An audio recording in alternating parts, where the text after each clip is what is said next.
ఇది ఏ సినిమా డైరెక్టర్కి దొరకని కథ, ఏ సినిమాలో కూడా చూడని కథ, ఏ రచయిత ఊహకి కూడా అందని కథ. ఈ నవ దుర్మార్గపు యుగంలో కుళ్ళిపోయిన ఒక తల్లి హృదయం చేసిన దుర్మార్గపు కథ. ఈ కథ వినాలి అంటే ముందు ధైర్యం కూడా ఉండాలి. ఎందుకంటే ఏ కన్న తల్లి కూడా తన బిడ్డలు తనకు దూరంగా ఉన్నారని, తన కుటుంబ సభ్యులకు దగ్గరగా ఉన్నారని, తన అత్తకు దగ్గరగా ఉన్నారని ఏ కన్న తల్లి కూడా తను మోసి కని పెంచిన బిడ్డని చంపుతుందా? ఒక్కసారి ఆలోచించండి, చంపుతుందా? మహబూబాబాద్ జిల్లా నారాయణపురంలో నిన్న మిస్టరీగా చనిపోయిన బాలుడి కథలోకి వెళితే ఇదే నిజమని తేలింది. చంపింది ఎవరో కాదు, కన్న తల్లి అని బయటపడింది. కొడుకుని గొంతు నులిమి చంపేసి ఏమీ తెలియని నంగనాచిలాగా బంధువులతో పాటు పక్కనే నిలబడి బోరున విలపించింది ఆ తల్లి శిరీష. మీరు సుమన్ టీవీ స్క్రీన్ పైన మార్క్లో చూస్తున్నారు. ఈ శిరీషనే నిన్న నా కొడుకుని ఎవరో అన్యాయంగా చంపేశారంటూ నంగనాచిలా ఏడ్చిన ఈ శిరీషనే తన పెద్ద కొడుకుని అత్యంత దారుణంగా, తన పెద్ద కొడుకు మనీష్ని అత్యంత దారుణంగా గొంతు నులిమి చంపేసింది. ఎవరూ లేని సమయంలో ఇంట్లోనే గొంతు నులిమి చంపేసి ఆ తర్వాత ఎవరో నా కొడుకును చంపేశాడంటూ గుండెలు బాదుకుంటూ ఎలా ఏడ్చిందో చూడండి. ఒకసారి ఎలా ఏడ్చిందో చూడండి.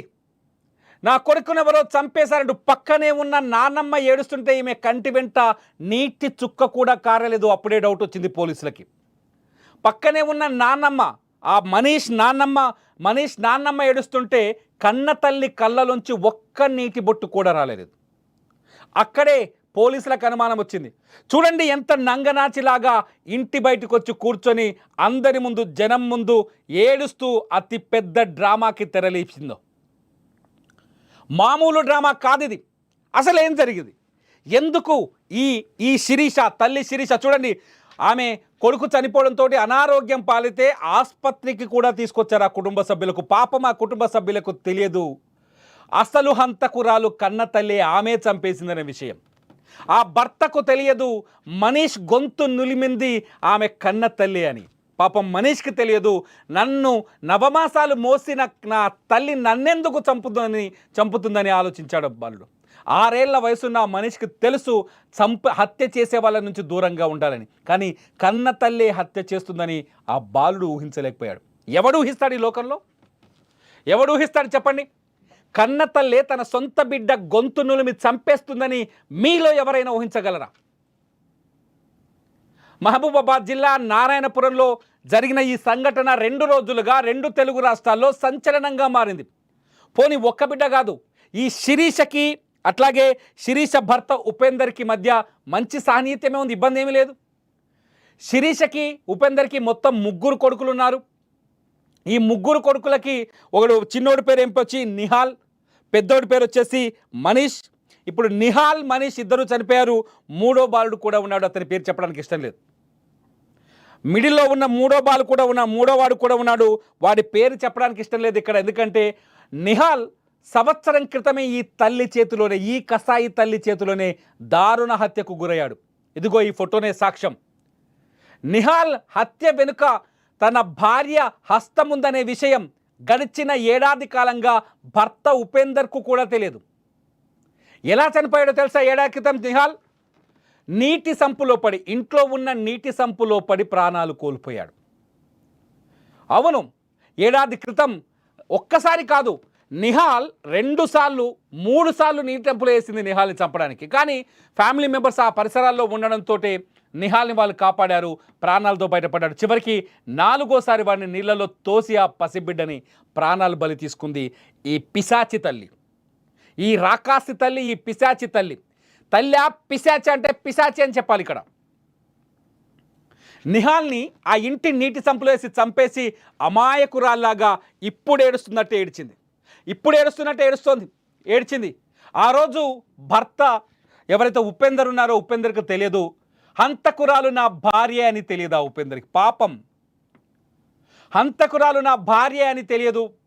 చంపింది నా భార్య అని తెలియదు, ఆ రాకాసి తనతో పాటే జీవిస్తోంది ఆ ఇంట్లో అని తెలియదు, ఆ రాకాసి చేతిలో ఇంకో 2 అమాయకులైన తన బిడ్డల ప్రాణాలున్నాయని తెలియదు. మళ్ళీ సంవత్సరం తర్వాత సేమ్ సీన్ రిపీట్ అయింది. ఇవాళ మనీష్ గొంతు నిలివి చంపేసింది. అసలు మనీష్ హత్యకు ముందుకు కూడా కొన్ని ప్రయత్నాలు జరిగాయి. ఒక 2 నెలల క్రితం ఇదే పోలీసులు ఒక కేసు నమోదు చేశారు.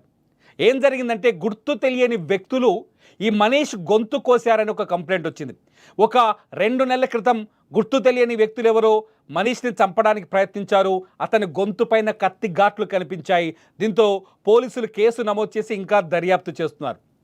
పోలీసులకి ఇంతవరకు హంతకులు ఎవరో దొరకలేదు. ఎందుకంటే నిజంగా హంతకుడు బయట నుంచి వస్తే క్లూస్ ఖచ్చితంగా పట్టిస్తాయి. దొంగ ఇంట్లో ఉంటే ఏడ దొరుకుతుంది చెప్పండి. ఆ హంతకురాలు ఏకంగా తల్లే అయితే, ఆ హంతకురాలు ఏకంగా కన్న తల్లి అయితే ఎవరు గుర్తుపట్టగలరు చెప్పండి? పోలీసులు కూడా అనుమానించలేరు కదా కన్న తల్లే తన బిడ్డల్ని చంపేస్తుందని. ఆ కేసు అలా విచారణ కొనసాగుతుండగానే, కేసముద్రం పోలీసులు ఆ కేసు విచారణ కొనసాగిస్తుండగానే మళ్ళీ ఇప్పుడు మనీష్కి స్పాట్ పెట్టింది ఆ కన్న తల్లి శిరీష.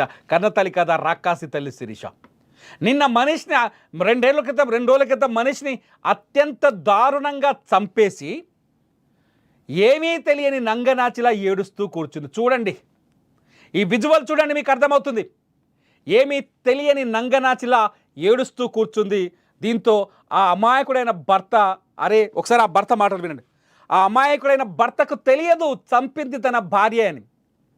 ఒక్కసారి ఆ భర్త మాటలు వినండి. ఆ తర్వాత పోలీసుల దగ్గర ఈ వీడియో చూపిస్తాను నేను. ఒకసారి ఆ భర్త మాటలు వినండి. ఉపేందర్ ఎంత అమాయకంగా భార్యను నమ్మాడో ఒకసారి వినండి. గతంలో నీకు ఎంతమంది కొడుకులు? నీకు ముగ్గురు. చిన్న కొడుకు మరి ఎలా చనిపోయాడు? వాటర్ లో పడ్డాడు, హౌస్ లో. ఎన్నిసార్లు పడ్డాడు వాటర్ లో? 2 టైమ్స్. మళ్ళీ ఎక్కడ చనిపోయాడు బాబు? హౌస్ లో పడే చనిపోయింది. మళ్ళీ అప్పుడు నీకు అనుమానం రాలేదా? అనుమానం వచ్చింది కానీ అది న్యాచురల్ జరిగింది కావచ్చు, నడిచే బాబు కదా అని. 3 సార్లు ఒకటే వారం రోజుల 3 సార్లు అదే కుంట పడ్డాడు, 4వసారి చనిపోయిండు. అప్పుడు నీకు అనుమానం రాలేదు? ఈసారి కూడా చిన్న పెద్ద కొడుకు కూడా ఒకసారి హత్య జరిగింది, కత్తి పెట్టి పోయిన గోసిల్లు. ఇప్పుడు హత్య చేసిన ఊరి పెట్టి, అయినా నీకు ఎవరి మీద అనుమానం రావట్లేదు. మరి నీకు ఇంకా కొడుకున్నాడు, ఇంకోటి నిహాలుడు. ఇప్పుడు వాని పరిస్థితి ఏంది? అదే అక్కడ రాకుండా ఇప్పుడు అప్పుడైనా పోయింది, అయిపోయింది. ఇప్పుడైనా కొంచెం గట్టిగా తీసుకుని పోలీసు వారిని కోరుతున్నాను. ఎస్, ఉపేందర్ చెప్పినట్టుగానే ఇష్యూని పోలీసులు చాలా సీరియస్గా తీసుకున్నారు. ఉపేందర్ కోరుకున్నట్టుగానే పోలీసులు ఇష్యూ పైన చాలా కీన్ అబ్జర్వేషన్ చేశారు. ఈ హంతకులు ఎవరో కనిపెట్టే ప్రయత్నం చేశారు. ఎందుకంటే ఒక మామూలు గ్రామంలో 1 ఏడాది సమయంలో 2 అమాయకులైన బాలులు చనిపోతే, చిన్నారులు చనిపోతే ఎవ్వరూ భరించలేరు. ఒకవేళ హంతకుడు పక్క గ్రామం వాడో పక్క ప్రాంతం నుంచి వచ్చిన వాడు అయి ఉంటే ఆ గ్రామంలో ఉన్న ప్రతి చిన్నారికి ఇది అనుమానాస్పదంగా భయంకరంగానే ఉంటుంది. ఆ ప్రతి చిన్నారికి ప్రమాదకరంగానే ఉంటుంది. కానీ ఈ ఇంట్లోనే 2 హత్యలు జరగడం వెనుక అసలు కారణం ఏంటని పోలీసులు ఆరా తీస్తే అనుమానాలన్నీ కన్న తల్లి శిరీష వైపే చూపించాయి. ఎందుకంటే 2 నెలల క్రితం కత్తితో కోసిన సంఘటనని విచారిస్తూనే ఆ దర్యాప్తుకు లింక్ చేసి తాజాగా అతని గొంతు పిసికి ఉరివేసని చెప్తున్నారు. మెడకు ఉరితాడు బిగించి గొంతు పిసికి చంపేయడం కూడా తల్లికి తప్ప ఇంకెవరికి సాధ్యం కాదని పోలీసులు అనుమానించి క్లూస్ టీమ్ని రంగంలోకి దించితే అమ్మగారి కథ బయటకు వచ్చింది. ఒక్కసారి పోలీస్ స్టేషన్లో ఉన్న ఆమె విజువల్ని చూడండి, మా టీం చూపిస్తుంది. ఒక్కసారి పోలీసుల ముందున్న విజువల్ చూడండి. ఒక్కసారి చూడండి, శిరీష మొహానికి నల్లటి మాస్క్ వేశారు పోలీసులు. దొంగ అసలు హంతకురాలు ఏమి అని తేల్చి బయట పెట్టారు. కన్న కొడుకు మనీష్ని ఇక్కడ అమాయకురాల్లా ఏడుస్తున్న ఒక సీన్ చూడండి, అటు హంతకురాలై పోలీసులకు దొరికిన ఈ విజువల్ చూడండి. ఈ 2 విజువల్ చూస్తే ఈ దంగనాచి తల్లి, ఈ పిశాచి తల్లి ఆ పిల్లల్ని ఎంత దారుణంగా చంపేసిందో మనకు అర్థమవుతుంది. ఈ పిశాచి తల్లి వాడి పేరు చెప్పొద్దు అనుకున్నాను, వాళ్ళ ఫాదర్ చెప్పాడు. 3వ వాడిని కూడా హత్య చేసి ఆ తర్వాత చంపేయాలని హత్య చేసి తను చనిపోవాలనుకుంటుందంట. పోలీసులకు ఏం చెప్పిందంటే, నా 3 పిల్లల్ని నేను చంపేద్దామని డిసైడ్ అయిపోయినా. ఎందుకంటే నా 3 పిల్లలు నాతో మాట్లాడతలేరు, నేను కంటే నన్ను వదిలేసి వెళ్ళి మా నాన్నమ్మతో మాట్లాడుతున్నానని. వీడు చనిపోయిన రోజు ఆ నాన్నమ్మ ఏడుస్తుంది చూడండి ఈవిడే ఆ నాన్నమ్మ. ఈ నాన్నమ్మ అల్లారు ముద్దుగా ఆ పిల్లల్ని చూసుకోవడమే ఈ హత్యలకు అసలు కారణం. ఈ నాన్నమ్మ ఆ పిల్లలపైన ప్రేమను పెంచుకోవడమే ఈ 2 పిల్లల హత్యలకు కారణం. ఈ నాన్నమ్మకి ఆ పిల్లలు దగ్గరవ్వటమే ఈ 2 పిల్లల హత్యలకు కారణం. ఈ నాన్నమ్మ అందుకనే గుండెలు బాదుకుని ఏడుస్తోంది. ఆ తల్లి మాత్రం కండ్ల వెంట కన్నీటి బొట్టు కూడా కారకుండా కూర్చుంది. ఒకే బాక్స్లో మీకు ఇద్దరు కనిపిస్తున్నారు. నాన్నమ్మ బోరున విలపిస్తుంటే ఆమె చూడండి ఒక్క కంటి చూడు నుంచి ఒక్క నీటి బొట్టు కూడా కారట్లేదు. ఈ కోణంలోనే పోలీసులు విచారిస్తే దొంగ దొరికింది. కానీ నిన్నేం చెప్పిందో తెలుసా శిరీష? ఎవరో సార్, నా బిడ్డను ఎవరు చంపారో నాకు తెలియదు సార్, అంతా మా వాళ్ళే సార్, ఎలాంటి వంకర మాటలు చెప్పింది ఒకసారి వినండి. శిరీష ఒకసారి ఏం మాట్లాడిందో వినిపించండి. అదే సాపు మీరు పడుకున్నాడు కదా, మరి మెడ మీద ఎట్లా కాటుంది, మరి ఏంటది?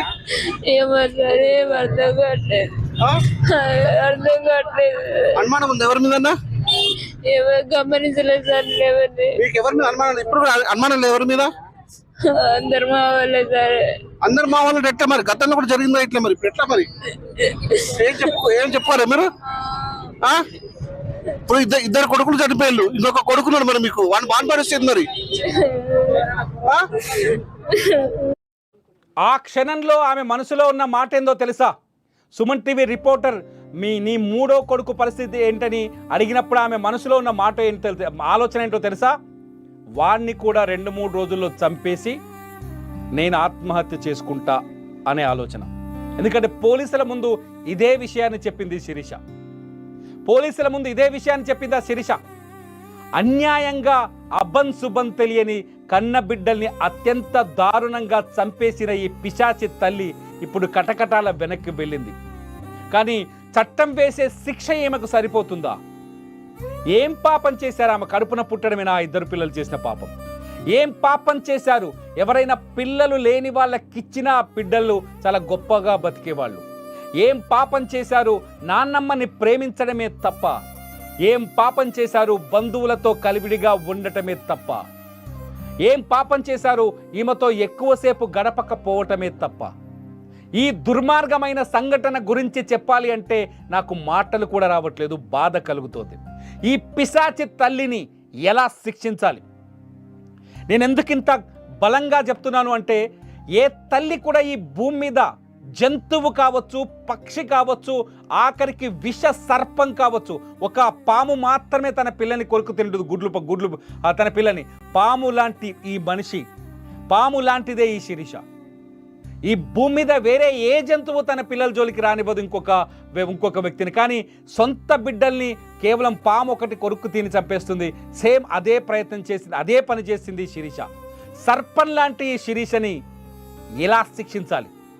మీరు కామెంట్ చేయండి. ఎందుకంటే ఎవరైనా చాలా సంఘటనలు మనం వరుసగా సమాజంలో చూస్తున్నాం.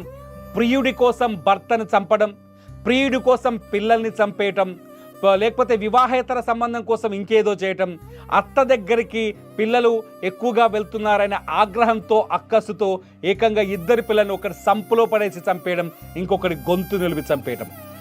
ఈ సమాజం ఎటుపోతుంది? కామెంట్ చేయండి వీడియో కింద. చూస్తూనే ఉండండి సుమన్ టీవీ డిజిటల్ లైవ్, అట్లాగే సుమన్ టీవీ లైవ్. నేను